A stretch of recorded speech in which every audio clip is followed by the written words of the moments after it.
TV Conexões e TV Educa Bahia apresentam Descomplique Sua Redação. Comigo, Vina Queiroz.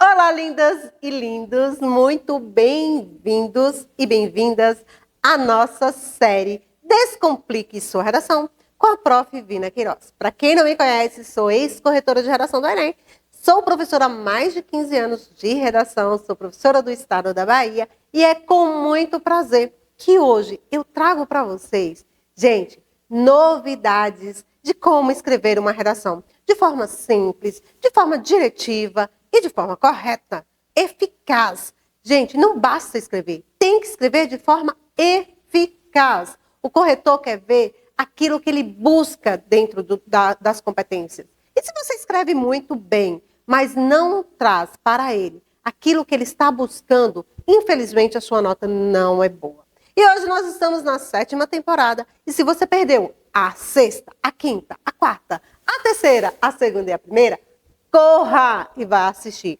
porque lá eu ensino passo a passo de como produzir uma redação padrão 900+. E é isso que meus alunos tiram. Vá lá no meu Instagram, Descomplique Sua Redação, e veja a minha galeria de estudantes que conseguiram 900+, e conseguiram entrar na Universidade dos Sonhos a partir da redação. Porque eu não sei se você sabe, mas a redação é a forma mais simples de alavancar a sua nota. A média é a soma das 5 áreas do conhecimento. E para tirar 800 pontos em qualquer área do conhecimento é muito, muito, muito desafiador. Mas em redação, basta você aprender comigo. Aprenda as técnicas poderosas e garanta já, neste Enem de 2023, 900+ na redação. Então vamos lá, meu povo. Hoje eu quero falar de literatura. Quem aí gosta de ler? Levante a mão e diga, eu! Quem já leu um monte de livros porque foi obrigado, né? Porque a escola, o professor de língua portuguesa, o professor de literatura pediu para você ler e que valeria ponto em um trabalho. Sabe aqueles livros? Vem cá, que eu vou te mostrar. O Cortiço. Quem já leu O Cortiço? Quem já leu aí Escrava Isaura? Quem já leu Quincas Borba? Olha o tamanho dele, gente. Quem já leu Capitães de Areia? Quem já leu Dom Casmurro? Gente, Dom Casmurro é maravilhoso. Adoro esse livro de Machado de Assis. Ele traz aí a saga de Capitu e Bentinho, né? E aí, quem já leu? Acha que Capitu traiu ou não traiu Bentinho?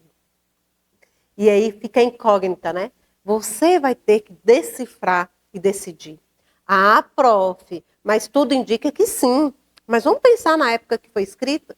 O narrador, autor, que era o próprio Bentinho que estava falando, a partir da percepção dele, o machismo estrutural que era concebido nessa época. Olha tanta coisa interessante.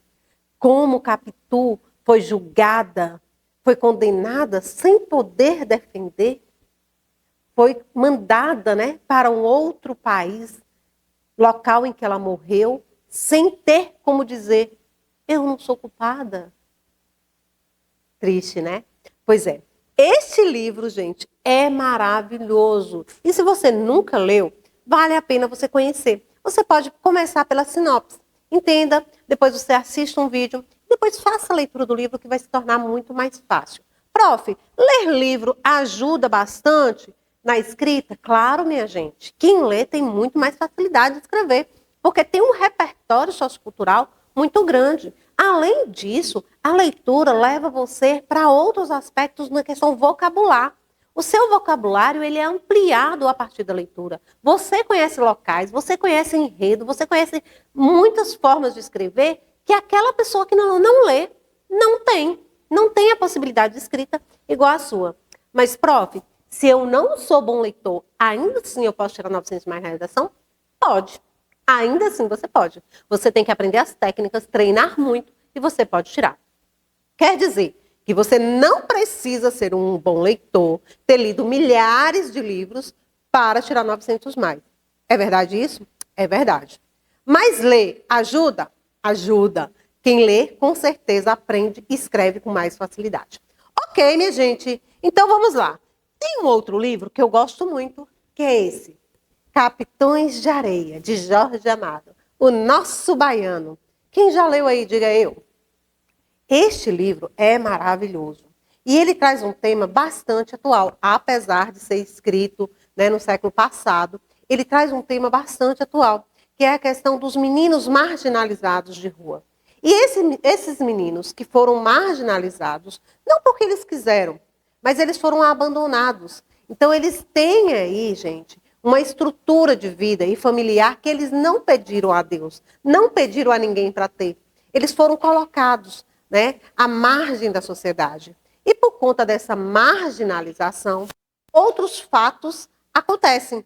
E aí eles se tornam delinquentes. Além da delinquência, eles começam a cometer pequenos furtos. Prof, mas porque eles foram abandonados, dá a ele a condição de ser ladrão?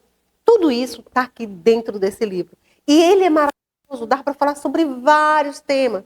Fome, né? Dá para falar sobre abandono de menores, dá para falar sobre moradores de rua, gente, sobre analfabetismo, sobre falta de escola. Gente, é bom demais, meu povo. Quem não leu, leia, conheça a história e, principalmente, minha gente, leia antes de ler o livro.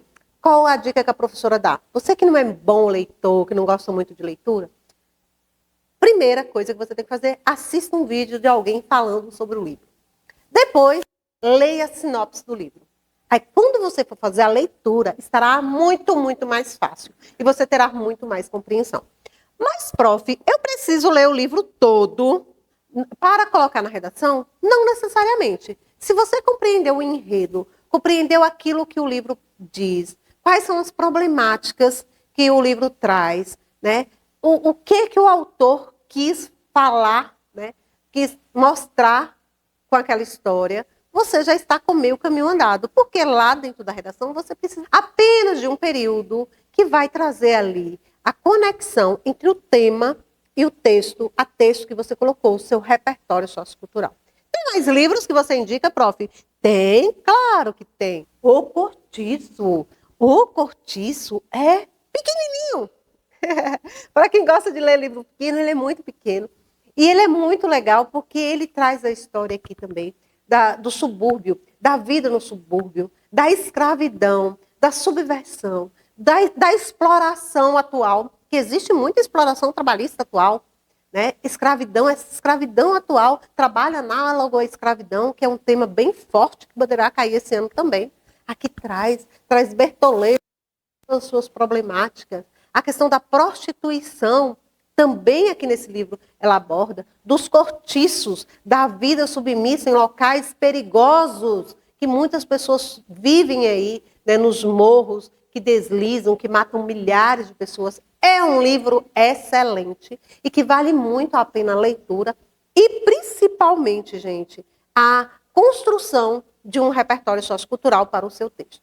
Tem mais, professora? Tem! Aqui tem tantos outros, né, que eu gosto. E tem esse, que é muito bom, Cidade de Deus. Quem já assistiu o filme Cidade de Deus aí, diga eu. Pois é. O livro Cidade de Deus, ele parece um pouco com o filme, né? Tem algumas coisas diferentes, mas ele traz uma discussão maravilhosa sobre a questão da pobreza, da marginalização, da vulnerabilidade social, da droga entre adolescentes, né? Do mundo do crime, que ele vem com tudo para as famílias. A questão da família atual, como é que está a família atual? É somente pai e mãe? Ou a família ela tem uma composição diferenciada? E aqui ela vai trazer essa questão e você pode trazer também dentro do seu texto. É um livro e o filme também. Quem está? Ah, professora, eu estou com preguiça de ler. Assista o filme. Você vai poder trazer na sua redação essas problemáticas a partir dessa leitura. Além desse, meu povo, agora eu vou falar do meu queridinho. É o meu queridinho, porque ele já teve até redação nota 1000, que é este daqui. Vidas Secas, de Graciliano Ramos, que eu ainda trago para vocês como usar este livro e 5 temas. Mas pode muito mais, gente. Pode muito mais. Este livro, apesar de ser escrito no século passado, né, ele traz aí uma história muito atual. Ele traz a história de Fabiano e sua família, a esposa da Dona Sinhá, a cadela baleia, os 2 filhos que não tinham nome, que não tinha registro civil, que era chamado de mais novo e mais velho. E qual o problema que eu posso falar? Ou quais os problemas eu posso abordar a partir dessa obra artística? Vem comigo que eu vou te mostrar. O primeiro tema que eu quero mostrar para vocês é esse: o movimento migratório no Brasil. Não sei se vocês sabem, mas a partir da pandemia da Covid-19, que começou lá em 2020, muitas famílias perderam os empregos. E essas famílias que eram do Nordeste, do Norte do Brasil, que foram para São Paulo ou para os grandes centros, lá nos períodos remotos, nos períodos, por exemplo, na década de 60, né, que tinha muito emprego nesses locais, na década de 70, 80, essas famílias se constituíram na cidade grande. E chega neste momento, no momento pandêmico, eles perdem o emprego. E, consequentemente, eles perdem a única fonte de renda, que é o trabalho. E, com isso, eles não têm onde morar, porque eles vivem do aluguel, vivem do que trabalham. E cá no Nordeste tem a família, o pai, a mãe, que mesmo sem emprego, tem uma casinha, né, tem um terreninho e moram no Nordeste, no Norte do Brasil. O que aconteceu nesse período? Movimento migratório nacional. É um tema atualíssimo, porque esse movimento migratório, ele tem acontecido muito, muito, muito. Segundo o IBGE de 2022, constatou o quanto que as pessoas têm se movido, se movimentado dentro do país. Não estão mais fixas em um único lugar. Aquela quantidade de habitantes que moravam em um determinado espaço não está mais lá. Tiram dali. E, principalmente, o retorno, né? A retomada dessas famílias que foram retornando para os interiores. Então, o movimento migratório no Brasil é um tema possível e é um tema que poderá ser usado o repertório sociocultural de Vidas Secas. Como, professora, que a gente usaria esse repertório? Bem simples. Em Vidas Secas, obra literária do modernista Graciliano Ramos, né?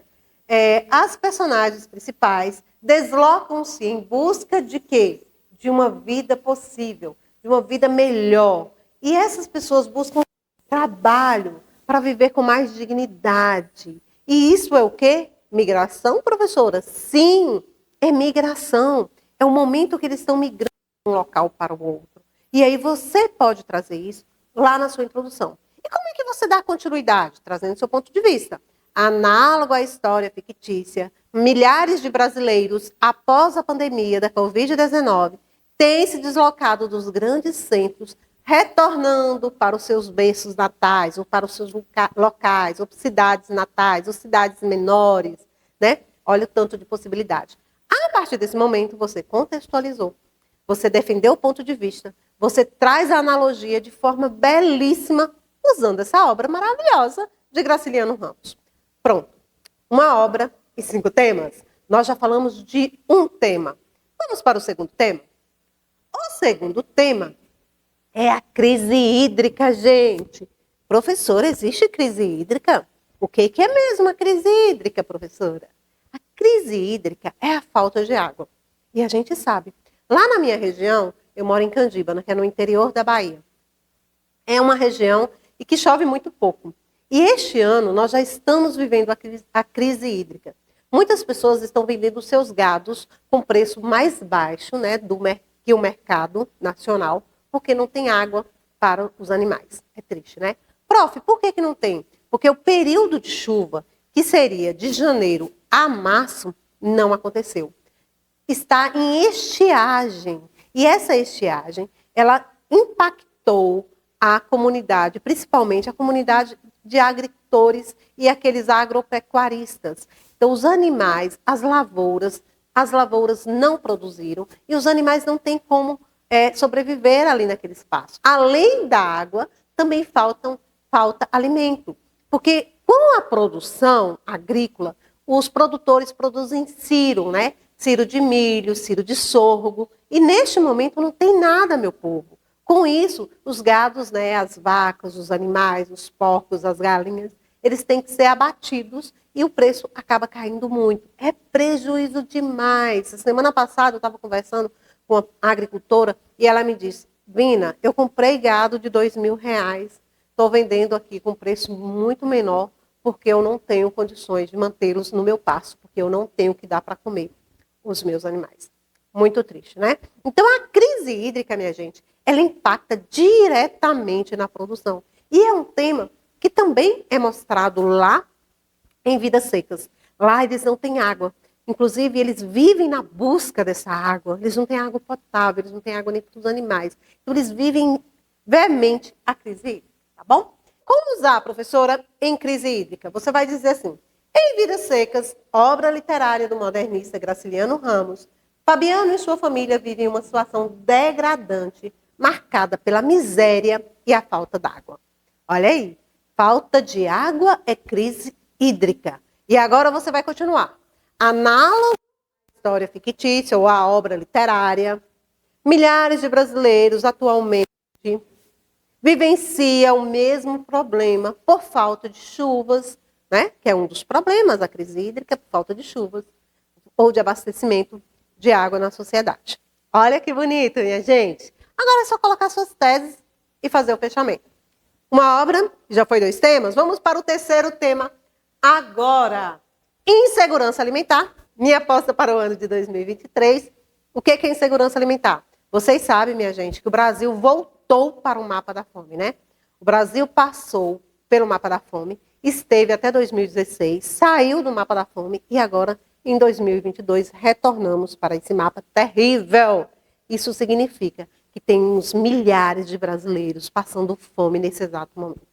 Você já tomou café? Você já almoçou hoje? Você já jantou?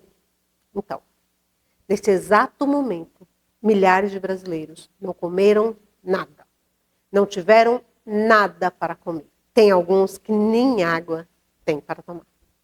E é triste, né? E é pensando nisso que a insegurança alimentar é um tema muito pertinente e que precisa ser debatido e que precisa ser falado. Que às vezes a gente acha, não, todo mundo tem o que comer. Mas não tem, gente. Nem todo mundo tem o que comer. E como é que a gente pode usar Vidas Secas com a falta de alimento? Gente, Vidas Secas, o livro ele é todinho, né, falando sobre a necessidade de se alimentar e da falta desse bem precioso que é a comida. Como é que vocês vão usar, gente? Vocês vão usar assim.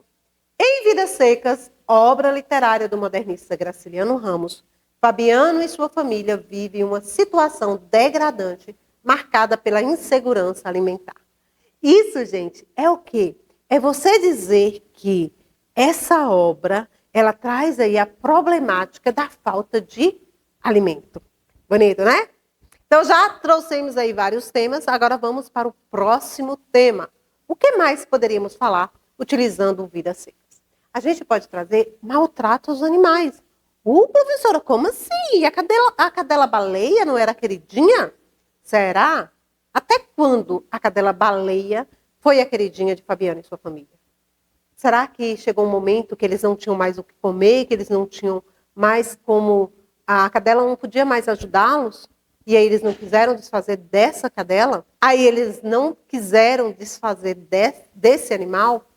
Então, maus tratos aos animais, que é um tema pertinente, também poderá ser usado aqui com este livro. Na obra literária Vidas, produzida por Graciliano Ramos, apresenta a cachorra baleia.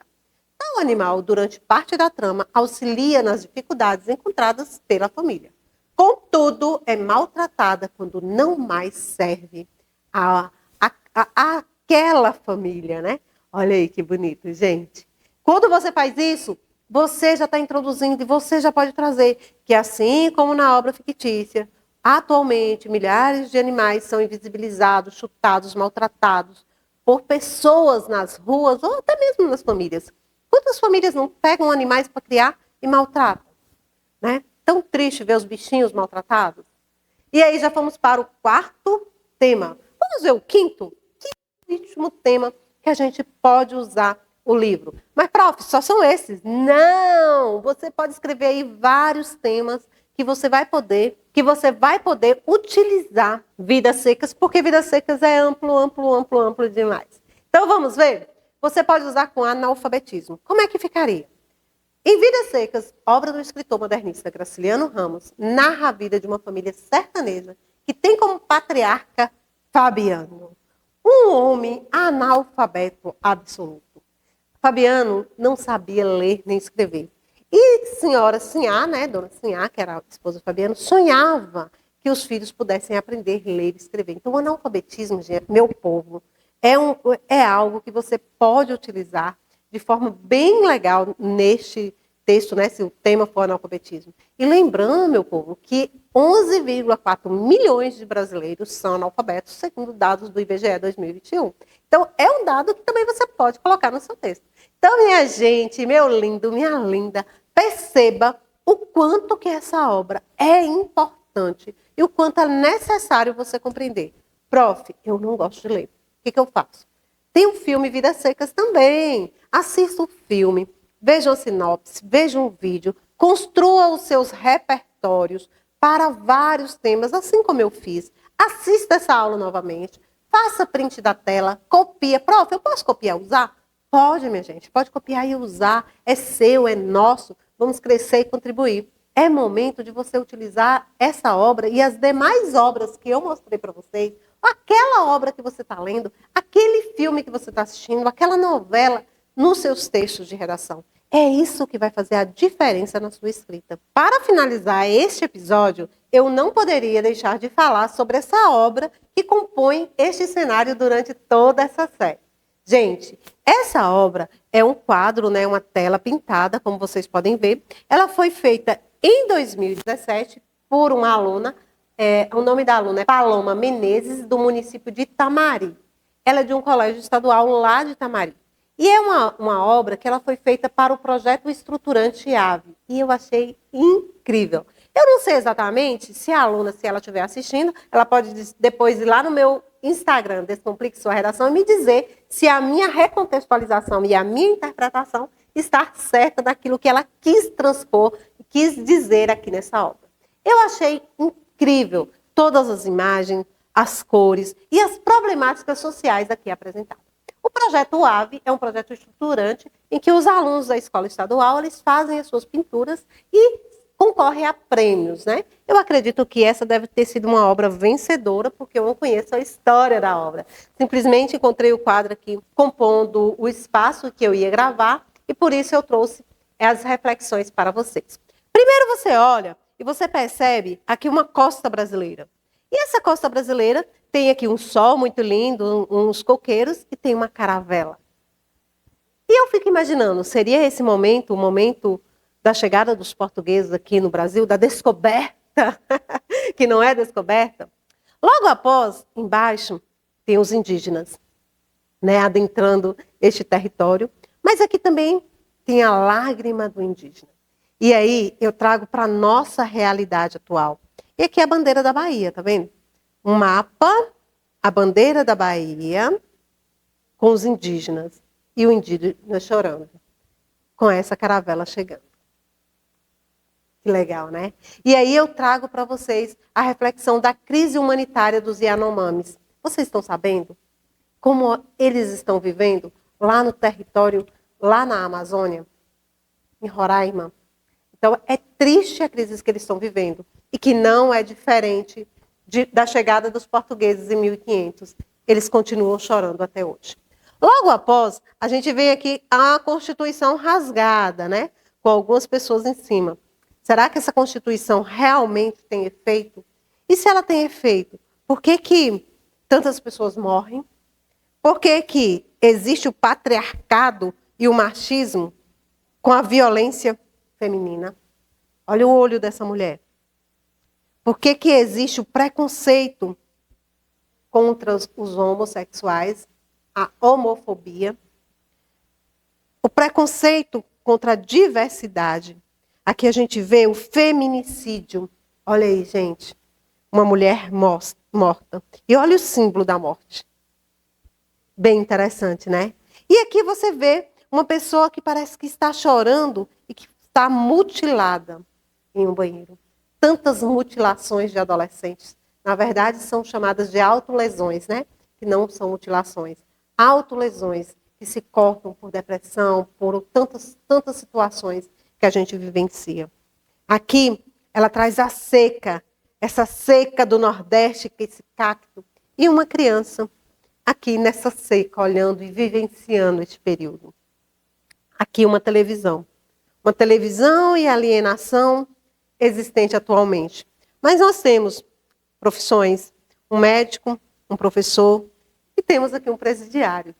Um presidiário que parece que está vendado e está precisando tanto de educação quanto de saúde. Na verdade, é uma obra que deixa claro a desordem do Brasil. E aquela ordem e progresso que a bandeira nacional traz, ela é desconstruída quando você olha para esse cenário. Minha linda, se você está assistindo, parabéns pelo seu quadro. É muito lindo, muito representativo. E ele faz parte mesmo da história atual. Mas é uma história atual que ela começou lá em 1500. E que ela perdura, né? Perdura. Séculos passando, décadas, e infelizmente as mudanças não acontecem. Um beijo no coração. Foi muito bom estar com vocês neste período e nessa série. Espero que vocês tenham gostado, que tenham aprendido e que principalmente consiga levar isso para o Enem, para a sua escrita, para a sua prova, consiga tirar 900 mais. E você, menino e menina que estão assistindo essas aulas, eu sei que vocês podem. Acredite em vocês. Acredite no seu potencial. Por mais que você não tenha sido bom estudante, como as pessoas falam até agora, por mais que você não tenha tido aula de redação durante toda a sua vida, que você não possa pagar um cursinho de redação, se você fizer tudo isso que eu ensinei nessa série, eu tenho certeza que você poderá tirar 900 mais na redação, sim. Que você poderá mudar a sua vida por meio da educação. Porque eu acredito na educação. E eu sei que a formação superior, um nível de educação melhor, é que vai mudar tantas mazelas que a gente vivencia. Um beijo para vocês e aguardo para a próxima série, que em breve estará no ar.